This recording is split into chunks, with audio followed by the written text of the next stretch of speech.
Do you have experience doing live events, David? There we go. You're live. I've done live events. I've actually never done this. This is the first time. I've Let's done go. live events. I've never done an interview live stream like this.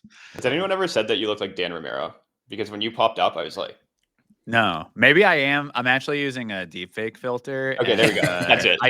My intention was to come on and pretend to be Dan Romero, the founder. Okay, I'm the founder of Farcaster. We're talking one-on-one NFTs today. Collectibles. Yeah, we're talking collectibles. I love it. Nice. So you're the co-founder, CEO of Hume, which is a Web3 entertainment company that brought us Angel Baby and a bunch of other on-chain virtual artists. So yeah, curious to kind of first dig into your thesis behind virtual artists. Like, why are you so convinced that they're going to be huge? So originally, our original conviction was around people love representing themselves in new ways. People were buying NFTs in 21 and 22, and they wanted to personify those NFTs. We bought an NFT called Angel Baby from a project called Fluff World, and we turned it into a virtual artist. Today has 400,000 monthly listeners. I think that just kept evolving as we're entering. I mean, we've entered the age of AI. Like, we're not entering anymore. Everybody has all these tools at their disposal. I think there are millions of people that want to be an artist, want to be creative, and can now use these tools to expand their creativity and take on new personas. So there's a user base of maybe someone like Jess, who's like, you know what? If I had all the right tools in my spare time, I would go launch an artist that's putting up music on Spotify and dropping some collectibles, dare I say. And then you have songwriters and producers like my co-founder who have been writing music for pop stars for years. They're not usually the ones front and center. Now they can launch a character or an artist with the tools available, and maybe they can launch 3 of those. Maybe they want like an emo project, a rap project, and like a folk project. So that's how I see the next 5 years playing out, and way more than that. But it just it seems more obvious than ever. Way more obvious than even when we started. Can you maybe dive into what those tools are? So let's imagine I am somebody who's an incredibly talented songwriter, in addition to being incredibly attractive. Yes. What tools do you give me to be able to compete with Angel Baby? So in addition to just being incredibly attractive, we're giving him. So our goal is to launch this in beta. We've been using these tools ourselves. There's various APIs today. I think everybody's played around with VO3 at this point. But if I give you a character builder that's using a stable diffusion on the back end, and you're able to build that character, you're able to think about like you're creating a character like when you used to play sports games. You create that now, that character is locked, and then we can allow you to create images, video, using the existing tool sets that are available, whether that's VO3, ChatGPT's image gen. From our perspective, these models are going to get exponentially better. I don't think that's debatable at this point. And now, Jess, you're in there. You're creating images. You're creating video. It's all in one place. And if you want, somebody like you might be like, I make incredible music in my spare time and nobody knows about it. You go and upload those tracks. Maybe for somebody else, they're like, you know what? I'm going to go over to Suno or one of the music gen platforms. I'm going to create something. I'm going to write the lyrics and I'm going to upload that. I think that's up to the user. And there's a lot of, there are going to be people that want to just create their own music and upload it. And there are people that are going to use these new tools to do it. But, we're rolling fast here, but currently we use a lot of these tools internally at Hume to bring these artists to life. Our goal over the next 6 months is to really start to open up these tools to others. And are there new economic rails that you're building in here? Because it feels like the major issue with the music industry is the limitation of the ways in which I can make money, mostly limited to streaming. And so I see that, Angel Baby's really cracked that nut in a big way. 400,000 monthly listens is like an incredible, I don't know where that puts you in the percentage of listings. Obviously there's billions, or maybe are we in trillions yet? I don't know. But are crypto rails here unlocking something unique and special? So we have a platform called Hume World. You can go into Hume World and you can chat with the artists, and you can also go on a quest, learn about their lore, and collect pieces of their lore. This usually comes in the form of music or videos. These are either limited edition collectibles, or sometimes they're open edition. As you collect them, you earn XP. So to like zoom back out, one of the beauties of a virtual artist is the lore and the world building you can have around it, and the ability to experience this in more of a digital place. And we think that people are going to continue to want to collect from the artists they love most. And then also a huge unlock here is chatting with these artists. So you can't go chat with Drake 24/7 or Billie Eilish 24/7. Maybe you can if they launch some type of chatbot, but I think there will be honestly like uncanny valley in the opposite direction. Like, it's not Billie Eilish talking to you.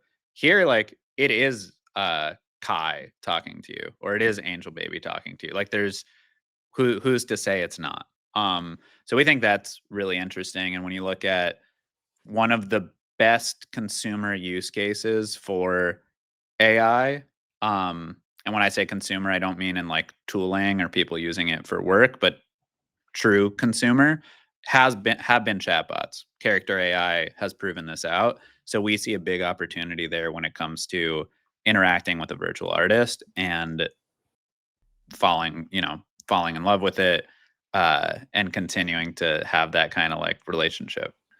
I'm And I curious. don't mean I don't mean falling in love in the Elon Musk anyway. I mean in the way like you love an artist. I mean, whatever it takes, right? Yeah. I was talking to this lady yesterday who was we had on was doing blank, and his tweet was something like, thinking about doing a live stream where I try to fall in love with an AI, and I'm like, Love Island for AIs would slap.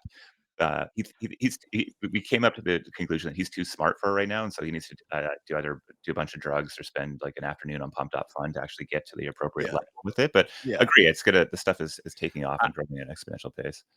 One of the main things I have been asked from numerous people in private in the last 6 months is, why don't we just like do this for OnlyFans, like AI OnlyFans? It's not what I want to do with my life or be known for, but there are a lot of people who want that. I mean, it's pretty much all It's a lot of astroturf now. yeah, Yeah. exactly. Yeah, so David, I'm curious. So you guys have launched, I think, 6 artists to date. It seemed like 2 have kind of reached some level of success. I think Angel maybe at 400,000. I think you have another at maybe 300,000, and then the rest less success. So I'm curious. What you've kind of learned about picking a niche, personality, music genre that kind of leads to those success stories. So, 2 things. One is the genre and aesthetic that you choose is extremely important. So we have a process at Hume which we call finding the sweet spot, and it's finding an area where there's going to be less friction on both the visual side and the music side. So, anime is a place where people are used to following characters, they're used to being like involved in the lore, they're used to things being animated, and there's also a really large social media community in anime. So for us, like anime and anime adjacent becomes a sweet spot. There's a music genre called funk, which has become the fastest growing music genre on TikTok. I think at this point might just be the fastest growing music genre in general. It's PHONK. It's extremely internet native. It's very young. It's not like it's arguably the first music genre born on the internet. Like, it didn't, start in New York clubs or like someplace in LA. It's a bunch of people all over the world on the internet that started to use Memphis rap tracks and then just make like crazy, I think what everybody on this call would consider like dance music on top of it, but like pretty hardcore sometimes. Anyway, I'm on a little bit of a funk rant because we find it fascinating, but funk also, like, these people already use a lot of anime and like drawn covers in their cover art. So when we look for these sweet spots, and we look for these emerging media categories where people are going to want to interact, want to follow a virtual artist, and not feel like there's friction around it. And most of the success with crypto is another category. Angel Baby, buy an NFT, turn that into IP. So finding those niches is really important, because if we tried to go launch something where, a singer songwriter virtual artist, that would probably be quite complex and difficult. Get the folk music out here. Yeah. AI Tragic. Bob Dylan. I mean, we need some better folk. Yeah. I mean, I guess we're getting some good folk music in these trying times. I've We seen some are we stuff are out getting there. good folk music, but I Yeah. think you want to go see that person live holding a guitar and being authentic in a way that's different than how a virtual artist would be authentic. So I know that over the last months, you've been experimenting pretty heavily with some of the on-chain distribution tools. I think around Angel Baby, and yeah, I'm curious if that's still ongoing. If there's any big lessons from it. I know this because a number of your investors have told me the incredible things you are doing with these on-chain incentives. So I'm curious to hear from the horse's mouth. So I am a proponent that layer 3, Boost, and many of these platforms are the future of on-chain ads. In the beginning when we started using these platforms, we got some pushback saying like it's all bots. These aren't real people. Um, they're just farmers. They're going to disappear after a month. I see it as there's a place in on chain where I can run a campaign the same way I would launch a Facebook ad. I can have a price point that I'm selling my product for. In this case, it's an NFT. Maybe I'm selling it for $2. I can give a $1.70 incentive. So the margin is 30 cents. And I don't see any difference between that and Facebook ads. And on the fan side, we've been doing this for almost a year now, 6 months in Hume World, a year in general. Our Discord is active every day. People have become actual fans of these artists. Like we have people who chat with these artists every week now. And I'm also okay with the conversion rate into true fan is going to be low. But I think, again, like the same's true of a Facebook ad. Like, yeah, you're going to have a Facebook ad or meta ad. You're gonna run it. Someone's going to go to your platform and they're gonna stay. They're gonna buy once. Some of those are going to become long-term customers. So I look at it the same exact way. Here, maybe quick last question before we let you go. When you kind of conceptualize the big vision of Hume today, is it focusing on kind of the in-house big artists and have a household name, or is it the platform? It's like Josh has been in our team meetings this week. We believe that a huge household name from us is extremely important in the next year. That household name becomes the reason other people feel inspired to go create their own. So they go hand in hand for us. Step one is having that household name. Today we've got a couple with 300, 400,000 monthly listeners and some emerging fan bases. Getting those to the next level and then having a place where you can go build your own is the dream for us. All right, man. Well, it was we got the pleasure of hanging out after the Yeah. base launch event last couple weeks ago, and sitting in a nice, very Hollywood setting as far as I'm concerned. Yes. I'm sure that's just your life living in LA and in the music industry. What everybody, maybe what you're truly selling here is that dream, right? The ability to come in and be a music mogul, but on the internet and not need to show up there. But it was a wonderful chat. Just incredibly bullish on how you're approaching this. I think there's has been a lot of reasons to maybe take the under on NFTs and on music and how music comes into crypto.